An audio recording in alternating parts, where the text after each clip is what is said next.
വയതഫക്കറൂന ഫീ ഖൽഖിസ് സമാവാതി വൽ അർദ്. അവരുടെ ജീവിതത്തിന്റെ ഓരോ നിമിഷങ്ങളിലും അവർക്ക് ജീവിതം നൽകിയ, ജീവൻ നൽകിയ, ആരോഗ്യം നൽകിയ പടച്ചറപ്പിനെ ഓർക്കുന്നു എന്ന് മാത്രമല്ല, ഈ പ്രപഞ്ചത്തിന്റെ പ്രവിശാലമായ ലോകത്ത് ഉന്നതമായ അനുഗ്രഹങ്ങളെ ആസ്വദിച്ചുകൊണ്ട് അവർ ജീവിക്കുമ്പോൾ ഒരു കുടക്കീഴ് പോലെ ലോകത്തിന് വിസ്മയമായിട്ട് അല്ലാഹു സൃഷ്ടിച്ചു വെച്ചിരിക്കുന്ന ആകാശത്തിലേക്ക്, മേഘപാളികളിലേക്ക്, അന്തരീക്ഷത്തിലേക്ക്, നനഞ്ഞ പ്രപഞ്ചത്തിന്റെ മണ്ണിലേക്ക് അവൻ നോക്കുമ്പോ ആകാശഭൂമികളുടെ സൃഷ്ടിപ്പവന് ചിന്തിക്കാതിരിക്കാൻ കഴിയില്ല. അങ്ങനെ ചിന്തിക്കുന്നവനാണ് യഥാർത്ഥ മുസ്ലിം എന്ന് അല്ലാഹു സുബ്ഹാനഹു വ തആല പഠിപ്പിക്കുകയാണ്. അല്ലാഹു നമുക്ക് ഉൾക്കൊള്ളാൻ തൗഫീഖ് നൽകുമാറാവട്ടെ. എത്രമാത്രം മഹത്തരമാണ് നാം ജീവിക്കുന്ന ഈ ഭൂമി.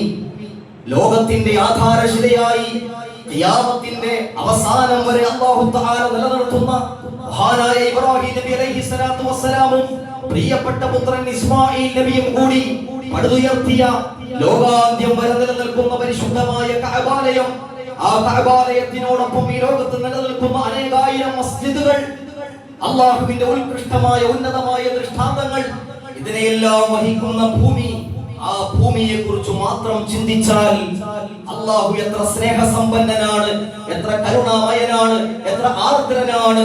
മനുഷ്യന്റെ ജീവിതത്തിന്റെ സന്തോഷത്തിന് വേണ്ടി പടച്ച റബ്ബ് ഈ ഭൂമി ലോകത്ത് എന്തെല്ലാം വർക്കുകൾ ചെയ്തു വെച്ചിട്ടുണ്ട് എന്ന് ശാസ്ത്രീയ പഠനങ്ങൾ കൂടി പ്രിയപ്പെട്ടവരെ നമുക്ക് മനസ്സിലാക്കി തരും.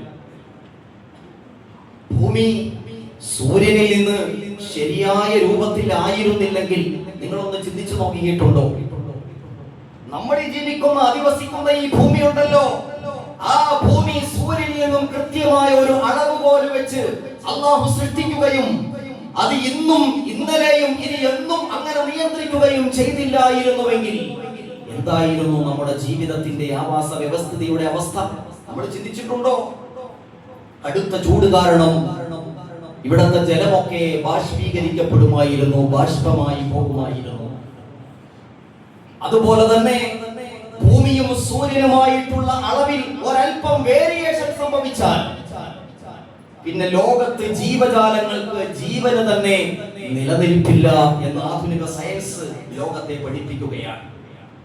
കൃത്യമായ ഒരു ഹാബിറ്റബിൾ സോണിൽ ഇന്നുവരെയും ഒരു മാറ്റമില്ലാതെ കൃത്യമായ അജണ്ടകളോടെ ആ കൃത്യമായ അകലത്തിൽ തന്നെ സൂര്യനിൽ നിന്നും ഭൂമിയെ അല്ലാഹു മാറ്റി വച്ചതുകൊണ്ടാണ് ജീവന്റെ തുടിപ്പുകൾ ഇന്നും ലോകത്ത് ഉടലെടുക്കുന്നതും നമുക്കൊക്കെ സന്തോഷത്തോടെ ഇവിടെ ജീവിക്കാൻ കഴിയുന്നതും.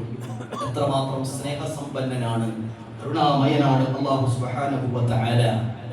ആധുനിക സയൻസ്, മോഡേൺ സയൻസ് ഇന്ന് ലോകത്തോട് പറയുന്നുണ്ട്, ഈ അകലത്തിന്റെ വിഷയത്തിൽ ഒരല്പമെങ്കിലും മാറ്റം, ഒരു ചെറിയ മാറ്റം, വളരെ മൈന്യൂട്ടായിട്ടുള്ള ഒരു മാറ്റം, ആ മാറ്റമെങ്ങാനും സംഭവിച്ചാൽ പിന്നെ ലോകത്ത് ജീവന്റെ നിലനിൽപ്പുകൾ തുറന്നു പോകൽ അസാധ്യമാകും എന്ന് ടെക്നോളജിക്കലായിട്ട് ഇത്രമാത്രം വിജയിച്ച ഒരു ലോകത്തോട് മോഡേൺ സയൻസ് ബോധ്യപ്പെടുത്തുമ്പോ 1400 വർഷങ്ങൾക്കപ്പുറം അല്ലാഹുവിന്റെ വിശുദ്ധമായ ഖുർആൻ പറഞ്ഞു, الذين يذكرون الله قياما وقعودا وعلى جنوبهم ويتفكرون في خلق السماوات والأرض.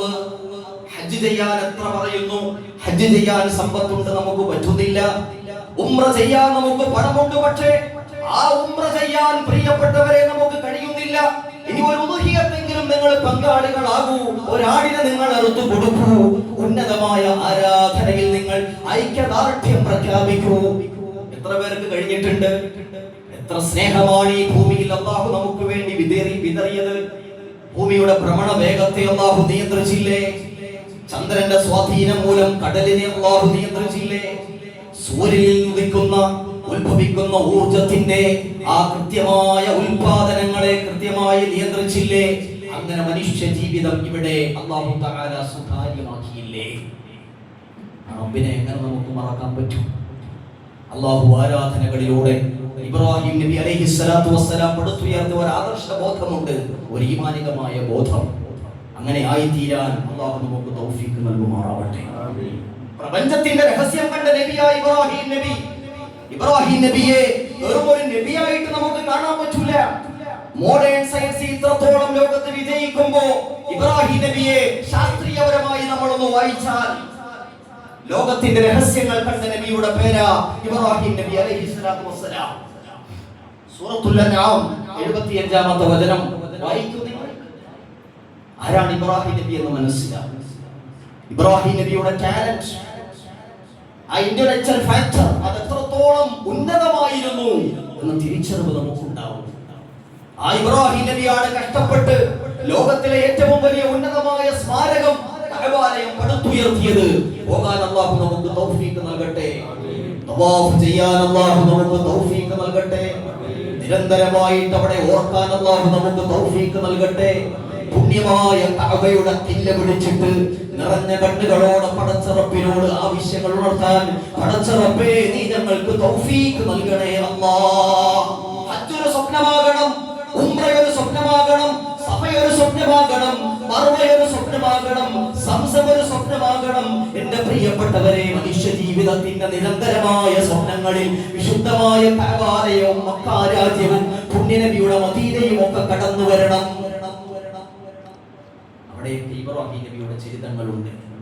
ഇബ്രാഹിം നബിയുടെ സൗന്ദര്യമുണ്ട്, സുഗന്ധമുണ്ട്. അത് ആസ്വദിക്കാൻ അല്ലാഹു നമുക്ക് തൗഫീഖ്